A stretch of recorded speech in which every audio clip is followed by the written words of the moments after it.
জাদুকরের একটি চিরন্তন কৌশল রয়েছে। তারা আপনাকে ঠিক একবারের জন্য এমন কিছু দেখায় যা আপনার বিশ্বাসযোগ্যতাকে পুরোপুরি ভেঙে দেয়, কিন্তু ঠিক যখন আপনি বিষয়টি বুঝতে যাবেন তখন তারা সেই জিনিসটি চোখের সামনে থেকে অদৃশ্য করে ফেলে। মধ্যপ্রাচ্যের সামরিক রাজনীতির বোর্ডে ঠিক এমনই এক রহস্যময় জাদু চলছে কয়েক মাস ধরে। ইরান তাদের নতুন যুদ্ধবিমানটি মাত্র একবার আকাশে তুলে সবাইকে চমকে দিয়েছে, কিন্তু এরপর থেকে সেই বিমানটি যেন পৃথিবীর মাটি থেকে চিরতরে মুছে গেছে। কোনো আনুষ্ঠানিক প্রদর্শনী নয়, কোনো পুনরায় উড়ান নয়। এই নীরবতার পেছনে কি লুকিয়ে আছে প্রযুক্তিগত দুর্বলতা, নাকি এটি যুদ্ধবিজ্ঞানের এক নতুন ধরনের মনস্তাত্ত্বিক অস্ত্র হিসেবে কাজ করছে? আজকের এই বিশ্লেষণে আমরা ইরানের এই গোপন যুদ্ধবিমানের আড়ালে থাকা প্রকৃত কৌশলটি উন্মোচন করব। আধুনিক বিমান যুদ্ধের ক্ষেত্রে আমেরিকার F-22 র্যাপ্টর বা F-35 লাইটনিং এর মতো পঞ্চম প্রজন্মের স্টেলথ বিমানগুলো যেন এক ধরনের পৌরাণিক প্রাণী। এগুলোর মূল শক্তি হলো অদৃশ্য হওয়া এবং শত্রু রাডারে ধরা না পড়া। চীনের J-20 বা রাশিয়ার Su-57 ও মোটামুটি এই একই তত্ত্বের উপর দাঁড়িয়ে কাজ করে। কিন্তু ইরান কি সত্যি এই প্রতিযোগিতায় নেমেছে? আন্তর্জাতিক প্রতিরক্ষা বিশ্লেষকদের একটি বড় অংশের মতে ইরানের এই নতুন বিমানটি পঞ্চম প্রজন্মের স্টেলথ ফাইটার হওয়ার চেয়ে একটি অত্যন্ত উন্নত মানের 4++ যুদ্ধবিমান হওয়ার সম্ভাবনাই বেশি। এর পেছনে রয়েছে অত্যন্ত বুদ্ধিদীপ্ত একটি সামরিক যুক্তি। স্টেলথ প্রযুক্তি ধরে রাখা এবং এর রক্ষণাবেক্ষণ করা একটি বিশাল ব্যয়বহুল ও জটিল প্রক্রিয়া। ইরানের মতো একটি দেশ যাকে দশকের পর দশক ধরে কঠোর অর্থনৈতিক অবরোধে রাখা হয়েছে, তার জন্য আমেরিকার মতো স্টেলথ কোটিং বা অত্যাধুনিক অ্যারোডাইনামিক ডিজাইন বজায় রাখা প্রায় অসম্ভব। বরং তেহরান বুঝতে পেরেছে যে আধুনিক যুদ্ধে শুধু অদৃশ্য হওয়াই একমাত্র উপায় নয়। তাই তারা সম্ভবত তাদের পুরনো F সিরিজ বা মিগ সিরিজের কোনো ফ্রেমওয়ার্ক নিয়ে কাজ করেছে, কিন্তু ভেতরের যন্ত্রপাতি পুরোপুরি বদলে দিয়েছে।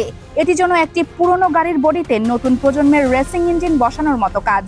এবার চলুন বিমানটির ধারণগত ক্ষমতা নিয়ে আলোচনা করি। প্রতিবেদনগুলোতে যে বৈশিষ্ট্যগুলোর কথা বারবার উঠে এসেছে সেগুলোকে ইঙ্গিত করে যে এই বিমানটি তৈরি হয়েছে শুধু বিমানের বিরুদ্ধে লড়াই বা ডগ ফাইট করার জন্য নয়।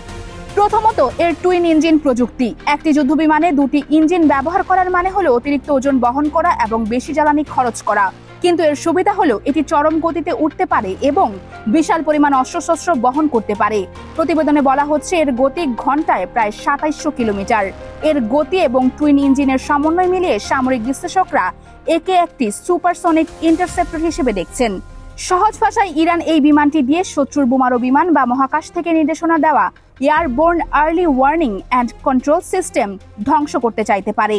এটি যেন আকাশের জন্য একটি সুপার স্নাইপার রাইফেল, যা কাছে এসে লড়াই করবে না বরং দূর থেকে প্রাণঘাতী আঘাত হানবে।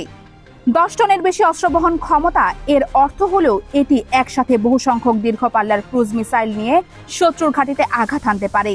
আধুনিক যুদ্ধবিমানের আসল শক্তি এর অস্ত্রে নয় বরং এর মস্তিষ্কে বা অ্যাভিনিউসে। এখানে ইরানের এই রহস্যময় বিমানটি সবচেয়ে বেশি আতঙ্ক তৈরি করেছে। খবরে বলা হয়েছে এতে একাধিক লক্ষ্যবস্তু একসাথে শনাক্ত করতে পারে এমন আধুনিক রাডার এবং স্যাটেলাইট ভিত্তিক যোগাযোগ ব্যবস্থা রয়েছে। ইসরায়েলের F-35 বিমানগুলোর সবচেয়ে বড় শক্তি হলো ফার্স্ট কিল করার ক্ষমতা। অর্থাৎ F-35 প্রথমে শত্রুকে রাডারে ধরবে এবং শত্রু টের পাওয়ার আগেই মিসাইল ছুড়ে ধ্বংস করে দেবে। কিন্তু ইরানের এই নতুন বিমানে যদি সত্যিই উন্নত মাত্রার AESA রাডার থাকে এবং স্যাটেলাইটের মাধ্যমে ডেটা লিঙ্ক করার প্রযুক্তি থাকে, তবে এই সমীকরণ উল্টে যেতে পারে। এর মানে হলো ইরানের বিমানটি নিজের রাডার অন করে ঝুঁকি নেবে না, বরং দেশের ভেতরে থাকা গ্রাউন্ড রাডার বা ড্রোন থেকে ডেটা পাবে এবং সেই তথ্যের ভিত্তিতে লুকিয়ে থেকে F-35 কে আঘাত করতে পারে। সাধারণ রেডিও ফ্রিকোয়েন্সি জ্যাম করা গেলেও স্যাটেলাইট ভিত্তিক নেটওয়ার্ক বন্ধ করা প্রায় অসম্ভব। এটি মধ্যপ্রাচ্যের আকাশের যুদ্ধের ধরনকেই পাল্টে দেওয়ার মতো একটি ক্ষমতা। এখন সবচেয়ে বড় প্রশ্ন, এত উন্নত প্রযুক্তি একা ইরানের পক্ষে তৈরি করা সম্ভব কি? বাস্তবতা হলো আধুনিক যুদ্ধবিমান তৈরি করা কোনো একক দেশের পক্ষে এখন আর সম্ভব নয়। এটি একটি বৈশ্বিক সরবরাহ শৃঙ্খলের উপর নির্ভর করে। ইরান অবশ্য দাবি করবে এটি শতভাগ দেশীয় প্রযুক্তির, কিন্তু ভূরাজনীতির বিশ্লেষকরা মনে করেন এর পেছনে একটি অদৃশ্য প্রযুক্তি হস্তান্তর কাজ করছে। সাম্প্রতিক বছরগুলোতে রাশিয়া, ইরান, চীনের ত্রিমূর্তি জোট যেভাবে শক্তিশালী হয়েছে তাতে এই ধারণা উড়ে আসা অযৌক্তিক নয়। সম্ভবত রাশিয়া তাদের ইঞ্জিন প্রযুক্তির কিছু সূত্র এবং চীন তাদের ইলেকট্রনিক যুদ্ধ ব্যবস্থার কিছু কম্পোনেন্ট সরবরাহ করে থাকতে পারে, আর ইরান নিজেদের অভিজ্ঞতা দিয়ে সেগুলোকে একত্রিত করেছে। ইরানের এই ক্ষমতাকে অবমূল্যায়ন করা ভুল হবে। তারা অতীতে যেভাবে কয়েক দশক পুরনো আমেরিকান F-14 ট্যামক্যাট বিমানগুলোকে নিজেদের মতো করে মডিফাই করে এখনো সক্রিয় রেখেছে, তা বিশ্বের কোনো দেশের পক্ষে সহজ ছিল না। এটি প্রমাণ করে যে নিষেধাজ্ঞার দেয়াল ইরানের প্রতিরক্ষা উদ্ভাবনের ক্ষমতাকে থামাতে পারেনি, বরং তাদের আরো বেশি সৃজনশীল হতে বাধ্য করেছে। শেষ পর্যন্ত আমরা যে প্রশ্নটি নিয়ে ভাবছি তা হলো, একবার দেখানোর পর এটিকে কেন আর জনসম্মুখে আনা হচ্ছে না? সামরিক কৌশলের ভাষায় একে বলা যায় স্ট্র্যাটেজিক আনসার্টেনিটি বা কৌশলগত অনিশ্চয়তা তৈরি করা।